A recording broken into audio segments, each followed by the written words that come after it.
This is the Aftermarket Radio Network.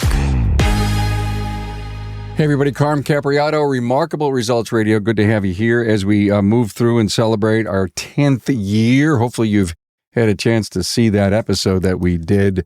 It's Town Hall Academy 437, so please check it out. Before we jump into this thing heavy duty with Keith Katz, a word from our great partners. Hey, take your auto care center to the next level, the gold level, with the NAPA Auto Care Gold Certified Program. This program is for the best of the best who can provide a consistent consumer experience and earn the trust of returning and new customers. Talk to your NAPA sales representative about how you can become a gold certified shop. Hey, did you know that NAPA Tracks has on-site training plus 6 days a week support? It all starts when a local representative meets with you to learn about your business and how you run it. After all, it's your shop, so it's your choice. Let us prove to you that Trax is the single best shop management system in the business. Find NAPA Trax on the web at napatracs.com. Hey, welcome back. Let's get started. Hey, Keith, how are you? Good to see you. Hey, Carm. Good to see you too, man. Been a while. It has. The owner of Quality Service Center in York, Pennsylvania. 45 years in the industry, 27 years as a shop. How's business, bud? Oh, man. It's like everything else. It's up and down, up and down. But for the past probably 4 or 5 years, we've seen a steady growth upward. So things have been going well. Got a good, solid crew here. Just a good set of clients. And we're real happy with where we're at right now. Going real well. Glad to hear it. Our first episode was November 2015, about 9.5 years ago. You came on the show. It was a great episode. We've done others in between. Do you remember that episode we did on the 1990s? Yeah, because I remember the pictures that we all sent in and what we looked like back then. That's kind of funny. But yeah, things have really changed since the 1990s, that's for sure. We had you, Scott Palava, Paul Danner, and Ryan Koyman on, and we all had a picture of us from the 90s. And it was like some people said, who's that? We can't recognize that person. You were all dark-haired and everything. And what were we thinking with the hairstyles and everything?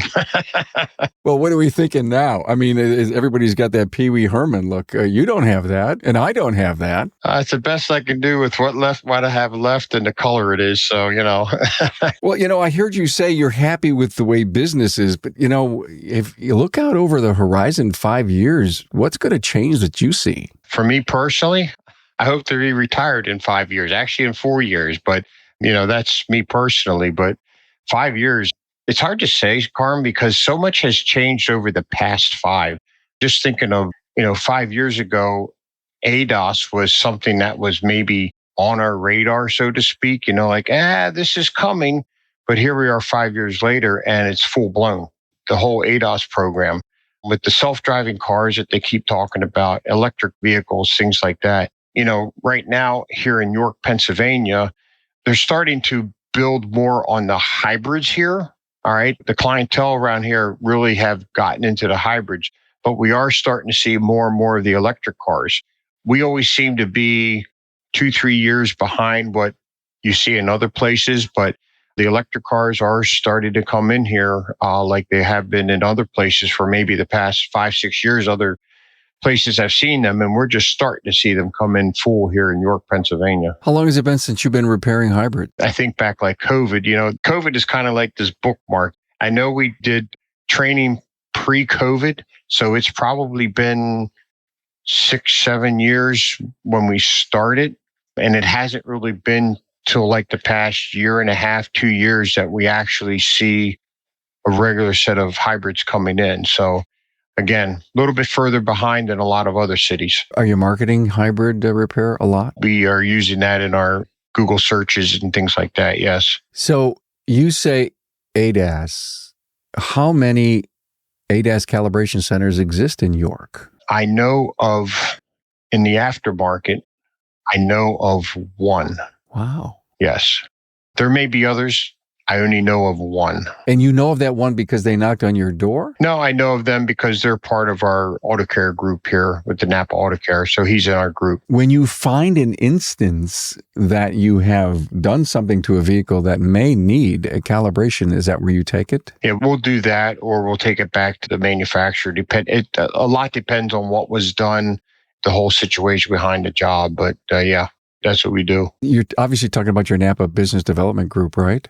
What's the discussion when you get together about ADAS? Do people just want to stay away from it completely? Or, I mean, who wants to go out and invest in the money? Because I've attended some classes recently and, they say that calibration, or that static and dynamic calibrations are going to ebb and flow depending on the vehicle. It's not always going to be dynamic. And some of the conditions of our roads may not, be able to make all of that happen, et cetera, et cetera. There's so much confusion that it makes people either scared to jump in it, Keith, or they say, hey, I'm in. I want to become a specialty shop. Right. Within our group, there's about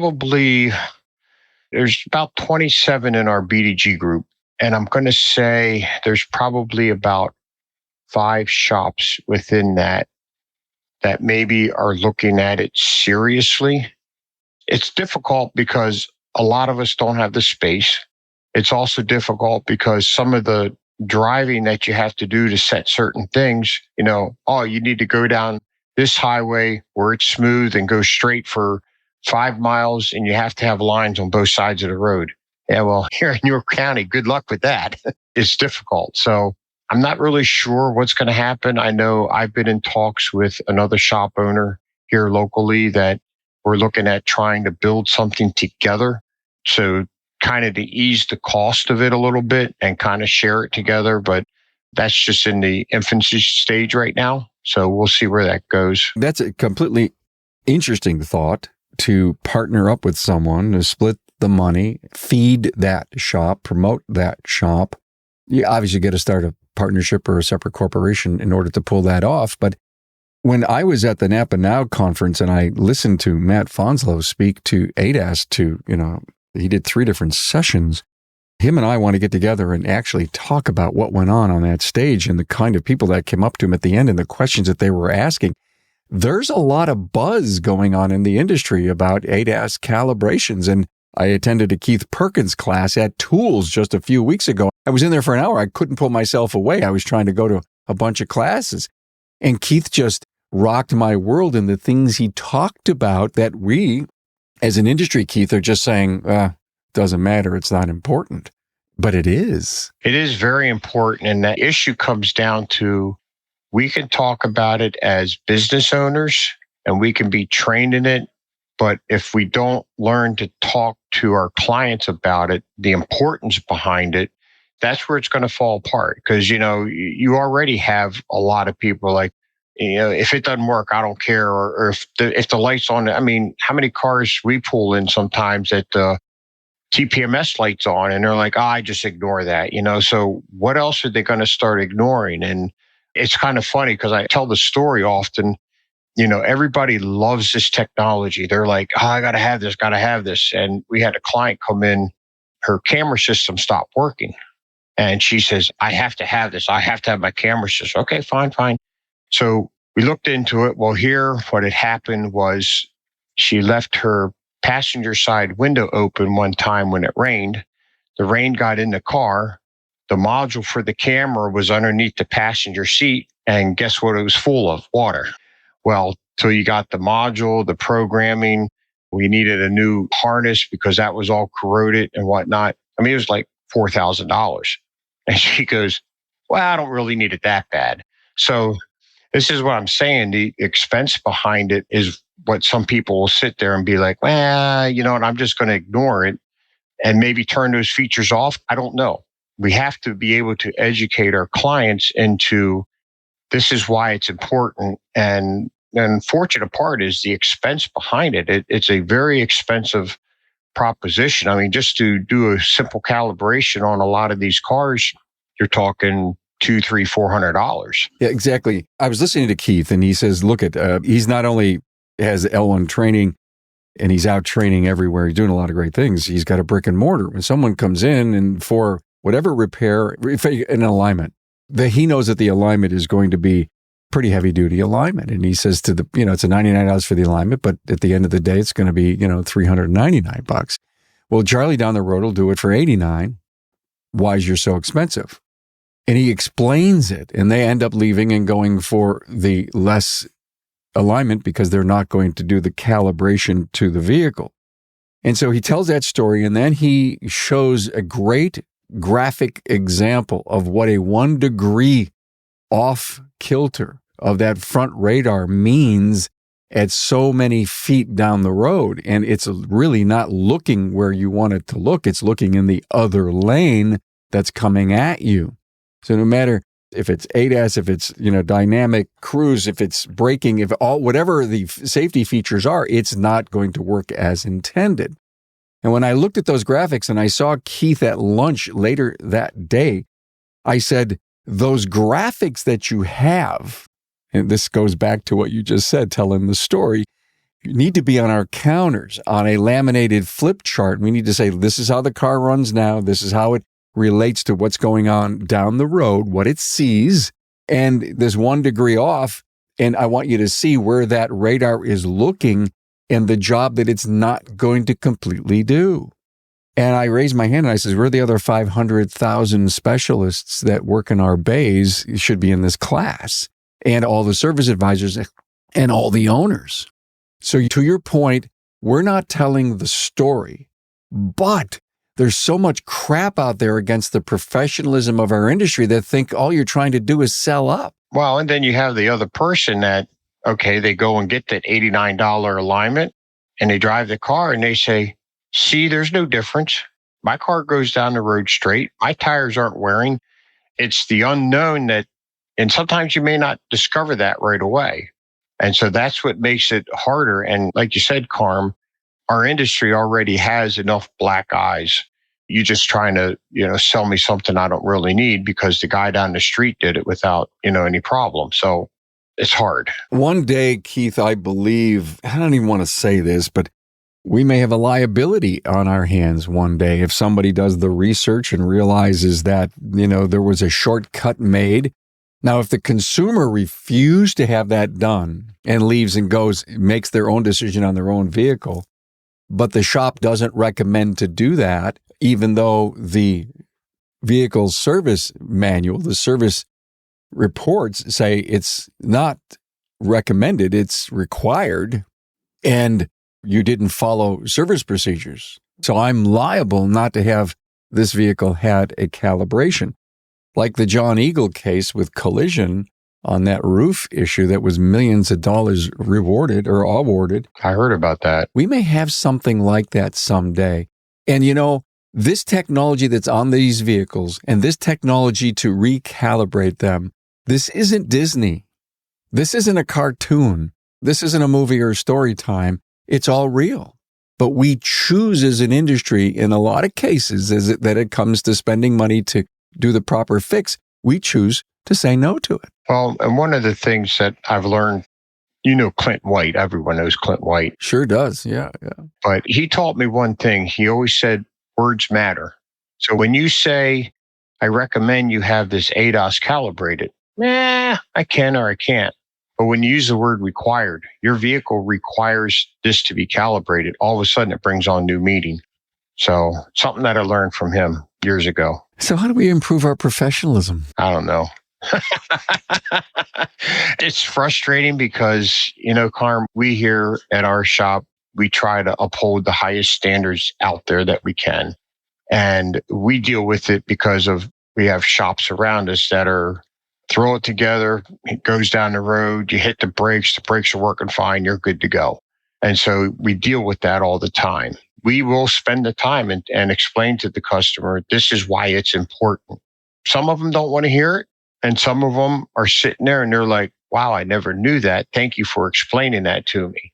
So it's all a matter of just educating our clients, whether it's one-on-one or whether it's in some kind of, I don't know, we used to do some classes here with the ladies and, explaining how cars work and things like that. But maybe we need to hold more classes like that for the general public so they understand the complexity behind cars. I mean, it's not easy anymore. Are you a NAPA Auto Care Center who is ready to take your shop to the next level? Then the premier tier NAPA Auto Care Gold Certified program is exactly what you need. Gold Certified Auto Care Centers provide customers with a consistent experience no matter where they are in the U.S. Now, this means they are more likely to return and support your shop or find your Gold Certified Auto Care Center while on the road. Gold Certified members can maximize technology, increase their local marketing opportunities, and have a fully trained team that keeps up with the latest trends. Simply put, the Gold Certified NAPA Auto Care program powered by your local brand will set you apart. A true partnership is a two-way street. Shops must meet specific criteria to be eligible for the many benefits of Gold. Now, NAPA Auto Care rewards its most committed partners, their Gold Certified members, with free premium shop referrals on the NAPA online locator, annual marketing dollars, an enhanced warranty, training opportunities, program rebates, and so much more. Are you ready to get started? Contact your local NAPA sales representative to discuss your eligibility and apply today. More than 16% of light-duty vehicles on the road are EV and hybrid. Is your shop ready to safely and properly service them? Get your shop trained and equipped to service hybrid and EV vehicles with NAPA Autotech's innovative EV-ready Level 1 high-voltage awareness and maintenance training. Hey, take your Auto Care Center to the next level, the Gold level, with the NAPA Auto Care Gold Certified program. This program is for the best of the best who can provide a consistent consumer experience and earn the trust of returning and new customers. Talk to your NAPA sales representative about how you can become a Gold Certified shop. Let's face it, your shop management system is the single most important tool in your shop, period. NAPA Trax was built from the ground up to make your business more profitable and efficient. We provide an extensive set of tools to increase and track profitability in real time. NAPA Trax offers the industry's best post-sale support, hands down, and we train your people on site. Yep, on site. And we offer remote refresher training 10 times a week, and customer support is open 6 days a week. Give us a call, visit the website, or join our Facebook community today to learn more. We'll prove to you that Trax is the single best shop management system in the business. NAPA Trax is always customized and tailored for you, whether you're a one-man shop or a large multi-bay or multi-location company. After all, it's your shop, so it's your choice. Visit us on the web at NAPATRAX, that's NAPATRACS.com. Let's just put a pin in this whole discussion. This is like critical. Let's just go out and remind ourselves that these car care clinics, and, you know, we would always years ago do them specifically for women, but car care clinics in whole. To your point, I think the technology has moved so fast beyond what the normal consumer has. A lease car, they're not going to come. They don't care every 2 years. They're done. They don't want this hassle. They always want it to be new and fresh and never break down. But the people that are holding on to their vehicles today need to understand that this is a speeding computer bullet, right? And that there's a lot you have to pay attention to. It's interesting because I had a client tell me that he's thinking about getting rid of his cars and going all electric so he doesn't have to come into the shop anymore. And I was like, okay, let me know how that works for you, dude. Even electric cars, there's things that are going to have to be serviced and repaired on them. It's not like you buy an electric car and you never see a shop anymore. So it's just a matter of educating clients in the proper way so that they understand what exactly they're getting into. Well, there's thermal management, there's tires, there's suspension. It's amazing how, it goes back to this whole thing. Ask your customer, do you think that the specialists or the technicians that work on your vehicle have to be licensed? And every one of them, Keith, I guarantee you, 99% are going to say, absolutely. And then you're going to tell them, well, they don't. Yeah. But to get your nails done or your hair done. And I know that's a whole different discussion in the industry about having to be electric. Isn't it? I know. Yeah, we're not ready to talk about that. I know. Yeah. Government's got their hands in enough stuff, but it's like, it's funny how anybody can work on a car and it goes down the highway doing 70, 80 miles an hour. But I have guys set my house right now, putting a new AC system in, and they had to be licensed and everything else in order to do that. But yet it's just going to sit still there at my house. We won't get into that discussion, Carm. That's Yeah, all right. So what are you doing with your people, your team, to keep them up to date? What's your training commitment to them? In fact, it's funny you talk about that because just even this morning I was on getting everybody registered for ASTA down in North Carolina at the end of September. But we attend as much training as we can. I try to hit one of the big events. When I say one of the big events, here in Pennsylvania, we have tools. ASTA is one. There's Vision out in Kansas. In fact, I was just out there in March. I think I ran into you, as a matter of fact. Yes, you did. We will shut down the shop and take the whole crew because it's that important. We also do, through NAPA, they have training going on throughout the year, evening classes, which are good and it's important. I've been preaching for many years that we shouldn't be doing evening classes because the guys work all day and then they're tired. But we still have some shop owners that are like, well, that's how I always did it, so they're going to do it too and like it. And I'm like, whatever. I'd be more inclined to, hey, let's do training from 8 to 11 in the morning and then work the afternoon or something like that. But you just landed something really big that bothers the hell out of me. That's how I've always done it, damn it. Keith, and there's so many shop owners that are closing, taking their entire team. And if not, they're taking half of their team one year and half the other. And they just can't accept the fact that they would close down. And you're doing it. And so many other owners are doing it because they realize that this condensed training, be it Vision, be it ASTA, be it ATE, be it, tools, all these other great events that are going on, they can't. Is it they can't, they won't, there's fear that they're going to piss off a customer. Listen, I'm sure you don't schedule anything on those days. I'm sure your clients get the fact that continuous training or education is a critical thing to keep up in our industry. The first day you did this, how did you justify that this was going to be healthy and good for your team and for your business? The healthy and good for the team, that's easy. I mean, obviously you train them, they work for you, they then produce more, they're able to repair the cars better, faster, whatever it is. So for the team, I didn't have to be convinced of that. The whole thing was taking time to close the shop. Like the first time we did anything, we flew out to Vision. So obviously we have to shut the shop down. We have to get on a plane, fly out. We spend whatever is 2 or 3 days out there and then we fly back. The first time I did it, I'm going to be honest, I was a little nervous. How is the customers going to see this? What's going to happen? I would say of those that I talked to, they said, well, good for you. I'm glad you're taking the time to do that. I mean, I never had any client come and say, I can't believe you closed down. You could have at least left one person here or anything. No one ever said that.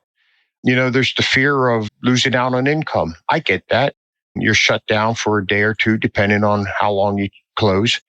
You're not bringing anything in. Plus, you're spending all this money. So nothing coming in and you're spending additional money. I get that can be a fear, but I don't want to step on toes, but I'm going to say it. If your business can't survive being closed for a day or two, you probably have other issues that you need to work on. And therefore, you really need to be at the training. So I don't see it as a roadblock. That is a great summary that I haven't heard in a long, long time. You have other problems if you don't think you could close. Right. Even the clients, again, they're fine. Kind of the throw into there. I'm not trying to push this or anything, but like 2.5 years ago, we decided to go to a 4-day work week. We work 4/10s. So it's Monday through Thursday. We're closed Friday through Sunday. Part of my fear was, what are the clients going to say? Are we going to lose business? Are they going to go somewhere else and this and that? Every client that commented to me said, I wish I could work 4/10s. So it's something that other people are jealous of. And our clients are like, oh, okay, I can't come in Friday. I'll drop it off Monday. It's not a big deal. And so our business didn't change. We didn't go backwards in income. In fact, if anything, we actually went ahead. I think the fears are there and they're real for closing to go to training. But I think you need to take the first step and just do it and you'll see, you know what, you're right. I did it and everything's just fine. And you had mentioned just maybe 10 minutes ago that your business continues to grow. And I've always, when I've interviewed shop owners like you that tell the story of they close and they go, he says, we never missed a beat. The revenue for the month, it was there.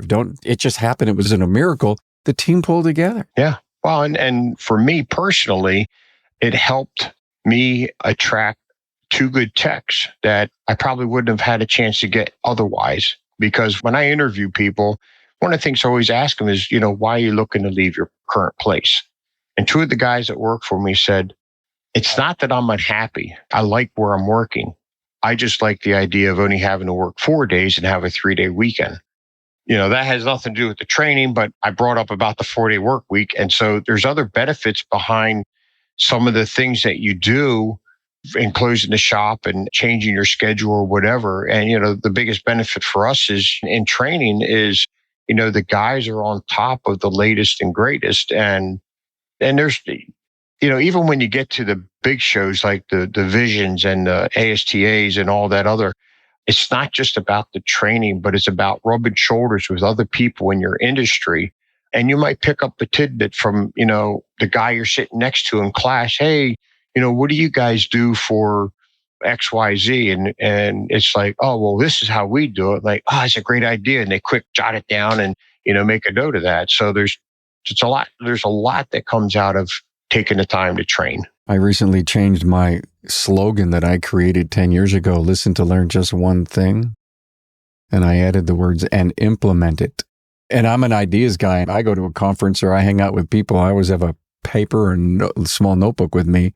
When I get back, I go through it and I just start putting those ideas in places that I know that I could go out and react to them and do something about them. And I think that's you got one, see right in front of you. Look at that. Yeah, this is my book right here. Exactly. That's the exact size I bring with me. Yeah, exactly. Oh. And when I come back, I always leave it on my desk. So yeah. And it should be staring you in the eye and says, hey, read me. Exactly what happens. Every now and then I open, I'm like, oh, that's right. I wanted to paint the room blue or whatever. But you had to leave in order to think of that. I know, exactly, right? So young people coming in, are you doing anything with an apprentice program at all? Currently, we do not have an apprentice. We've had several over the past few years. I don't even know how to talk about it because some of them worked out well. And we had one guy that, he was here for probably a year and a half. And he was like, this is too hard. I'm going to go do something else. It's good experience. It's a lot of work. I'm not going to kid anybody. It's a lot of work to bring an apprentice on, but I don't have anybody working for me in the apprentice level. So how are we going to get young people in our industry? What are we going to do? Right, drag them here. No, I think a lot of it comes down to being available to talk to schools. They have career days all the time. In fact, my son just did one over at my granddaughter's school shortly before school ended. And I was like, dude, I would have done that. You should have told me, But I think that's part of it is getting into their classrooms and being able to show them that it is a good career. So succession, you had kind of tangled that up a little earlier that you'd like to be out in 4 years. Do you have an internal candidate? I do. My service manager that works for me, we've had discussions over the past couple of years. And right now I'm working with my attorney to draw up some legal mumbo jumbo to kind of like handcuff him here and handcuff me here, and so that it can all work out. So that's the plan, an internal candidate. I mean, let's be honest, Carm, half the customers don't even know I own the place anymore. So it is a good thing. That's what I mean. So, well, that's a good thing then, right? So if you're down to 4 days, are you in every day or are you like working 3 there and 1 from home? I'm down to 3.5 myself. Okay. All right. Yeah. I leave a half day on Thursdays now. So the team's running the business for you. Pretty much. It's funny. It's one of the hardest lessons for me to learn. I can't even think of when I heard it the first time, but it's work on the business and not in the business. That took me many, many years to learn and understand. And now that I'm working on the business and not in the business, I don't know how I did it before. So anybody listening, I mean, if you're still working in it, and maybe when you're a young business and just starting out, I get it. You have to wear many hats. But as the business grows, you need to start taking some of those hats off. And I'm not going to criticize anybody that's working in their business because I know how hard it was for me to finally pull. I mean, look, I even dress nicely now so that I don't go out there and get dirty. So, Oof. See, I've heard that is one really big leap that owners have been taught either by their coaches or, through networking groups. Change your clothes so that you don't want to go out and the wife comes in and says, "You were in the bays again. Why? I hate cleaning these grease off these shirts of yours." yeah, no, she would definitely say something. But no, I do that. I wear a nice pair of slacks. I wear a nice button-up collared shirt, and I feel I look professional, but I don't want to go out in the shop and get all dirty. Now, I still go out there and hey, what's going on over here? Type of thing. And sometimes stick my nose in. You know what? There's nothing wrong with that. That's management by walking around. That's using your intuition. That's paying attention to what's going on and then coming back at the end of the day saying, what did I hear? What did I see? What did I feel? If you jump in and micromanage the little tiny things, your team's never going to want to make a gutsy decision without you. Yep. Well, it's funny because probably goes back about 2 years now. I was out in the shop and the one guy says, have you ever seen how to do this or whatever? And I get in there. I'm like, oh, move aside. I start working in there and he kind of pulls me aside. He goes, how am I ever going to learn if you do it for me? And I thought that was good, So I just kind of backed off and I said, here's what you need to do. And I just kind of stood there and folded my hands and let him do his job. So it's difficult for me. I was always a hands-on person. And so that's very difficult for me to make that transition. Those are always great slap upside the head moments that we all need. I wrote my most recent blog that I wrote was called, Are You a Mechanic or Owner? And it's just kind of what you and I talked about. And we want to open a business and we have for years and it's a hobby. And in order to really reap the benefits of really good quality success, both personal and business, you have to become, the chief executive officer somehow. And no one knows how. That's why they hire a coach and accountability partner or go to these conferences and take all these great classes to teach them that. You were mentioning working on the business. And of course, that was Michael Gerber's The E-Myth that was written so many years ago. And it applies exactly to our business. I mean, I think that's going to be a business, something that if you want to get yourself up and out of, I don't want to say the word failure or marginality in making a profit and running a business and hiring great people, you have to learn not to work in it, but work on it. And that's such a tough haul for people. It is hard because, again, when I went into business for myself, it was me. I answered the phone, I made the appointments, I did the invoice, I did the repairs, I did everything. And slowly you start hiring other people to do those things, but you still feel like you got to have your fingers in it all. Honestly, one of the hardest things for me was going from, even though we were working 4 days a week, but I went from a 4-day work week to 3.5. And, I leave at 1:00 on Thursdays. I'm like, oh, it still feels weird, Carm. It really does.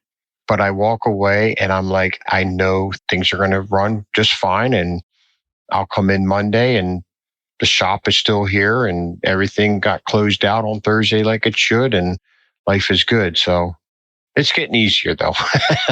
There's great advice that you've given us. And again, one of the best advices that I was ever given was the words, pay attention. And you can still pay attention from afar. You can still review, do repair order audits. There's still so many things that you as an owner can do to stay connected to the business as you are grooming a successor.